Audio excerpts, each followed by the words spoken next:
Chapter 5 Troubles with a Penguin. The next day was quite eventful at 432 Proudfoot Avenue. First there was the serviceman, and then the policeman, and then the trouble about the license.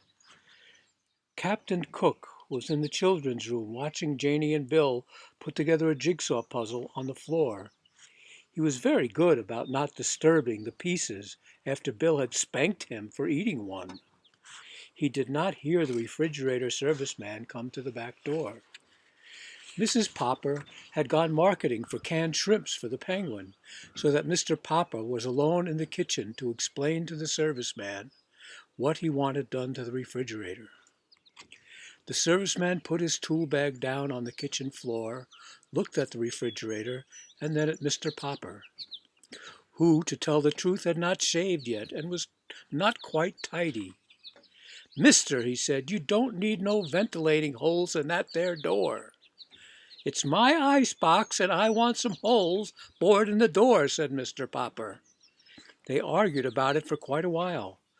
Mr. Popper knew that to get the serviceman to do what he wanted, all he had to do was to explain that he was going to keep a live penguin in the ice box, and that he wanted his pet to have plenty of fresh air, even though the door was closed all night.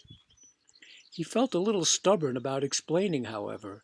He didn't want to discuss Captain Cook with his unsympathetic serviceman, who was already staring at Mr. Popper as if he thought Mr. Popper was not quite right in the head.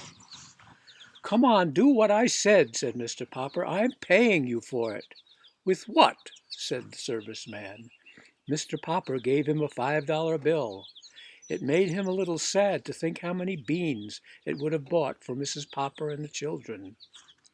The serviceman examined the bill carefully, as if he didn't trust Mr. Popper too much. But at last he put it in his pocket, took a drill from his tool bag, and made 5 small holes in a neat pattern on the refrigerator door. "Now," said Mr. Popper, "don't get up. Wait a minute. There's one more thing." "Now what?" said the serviceman. "I suppose now you want me to take the door off its hinges and let in a little more air. Or do you want me to make a radio set out of your icebox?" "Don't get funny," said Mr. Popper indignantly. "That's no way to talk. Believe it or not, I know what I'm doing. I mean having you do.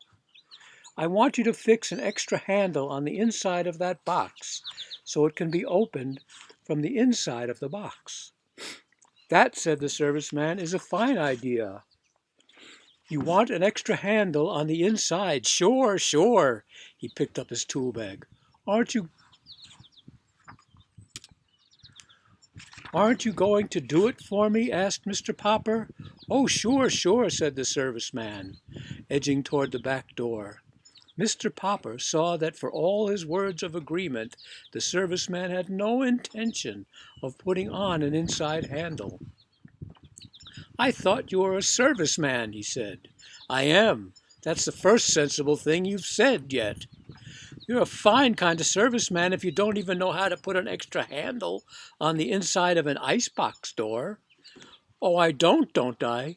Don't think I know how? As far as that goes, I've even got a spare handle in my tool bag and plenty of screws. You needn't think I don't know how to do it, if I wanted to."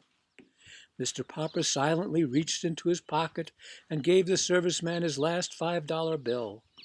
He was pretty sure that Mrs. Popper would be annoyed at him for spending all that money, but it could not be helped. "Mister," said the serviceman, "you win.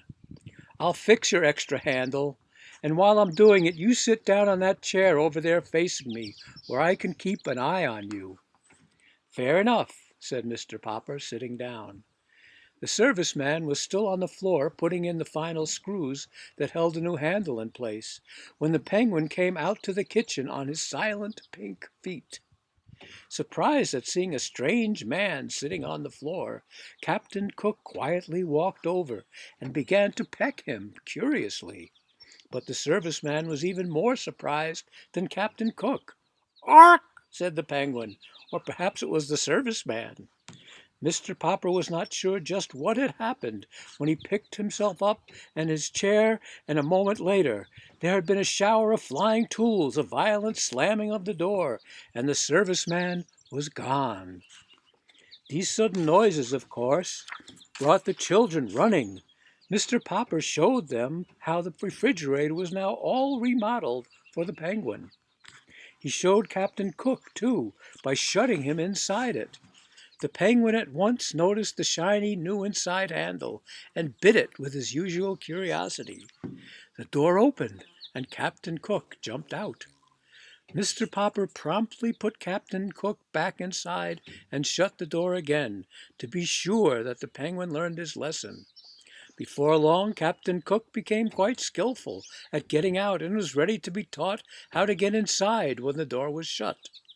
By the time the policeman came to the back door, Captain Cook was going in and out of the refrigerator as easily as if he had lived in one all his life.